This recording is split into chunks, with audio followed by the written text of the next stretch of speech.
Look at that. That is absolutely stunning. Can I take it home? Probably no. I'm Lea Ogunlami and I'm a fashion presenter. Today I'm super excited because I'm here to see 5 iconic pieces of fashion history from 5 iconic designers from the V&A collections. Oh my word, these are spectacular. So this is a pair of heeled shoes from the 1974 Sex collection by Malcolm McLaren and Vivienne Westwood. I'm so excited to start with these. Kate Moss actually wore a red version of these to go see the Queen for her Plassy Jubes. Guys, I get to touch today, which is super exciting. I'm gonna take off my 4 kilos of rings and get some fetching purple gloves on.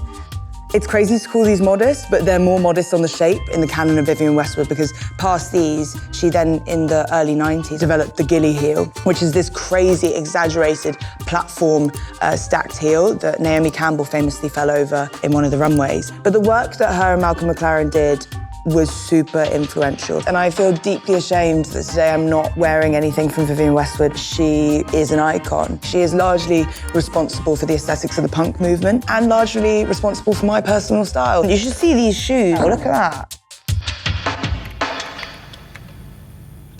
Ooh, that tissue crumpling is lovely. So this is a skirt and hand-knitted jumper designed by Rei Kawakubo for Comme Garçons in 1982. It's beautiful.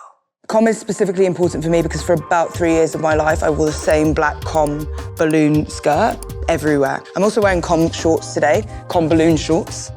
It's perfect. It's absolutely perfect. I love Comme, I love Rei Kawakubo because it's a kind of masterclass in fantasy and silhouettes and world building. This Destroy collection, the models like march down in this kind of like scary black makeup with these kind of slashed silhouettes that are kind of the opposite to something that would be considered, especially in the 80s, like flattering to the female form. It's loose, it's drapey, the arms are big, there's holes all in it. At the time, people were wearing a lot of conservative, tight-fitting suits, so this is like a nice rebellion. All black is not boring when you do it like this.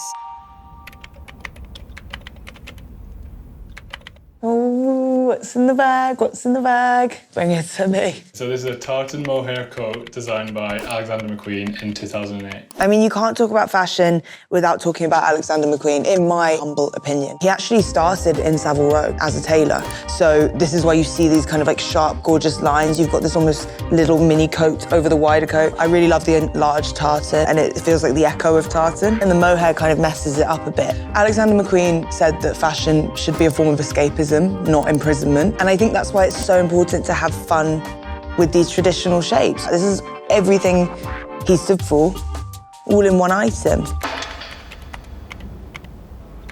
So this is a 1992 wedding dress designed by Joe Casely-Hayford for an exhibition at the department store Liberty. That is absolutely stunning. Wedding dresses actually just make me want to cry sometimes.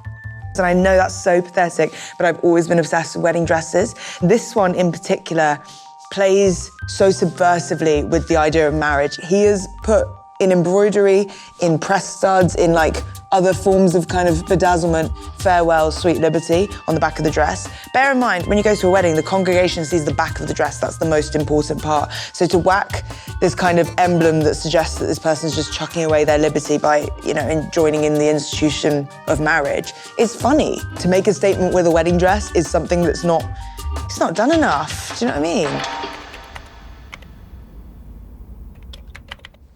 Okay. Oh my God, whatever do we have here? The big reveal. Oh, wow. So this is a clockwig hat designed by Stephen Jones for John Galliano in 1985. It's only from the imagination of a genius or a madman, I can't tell, but it's a fabulous hat. It's also a piece of art, a piece of sculpture. This was the runway where the models were kind of in these like slouchy suits and they were carrying babies and they had these kind of hats on. Someone threw mackerel into the audience at the end. So it's definitely theatrical. I interviewed Stephen Jones quite recently after he won Accessories Designer of the Year.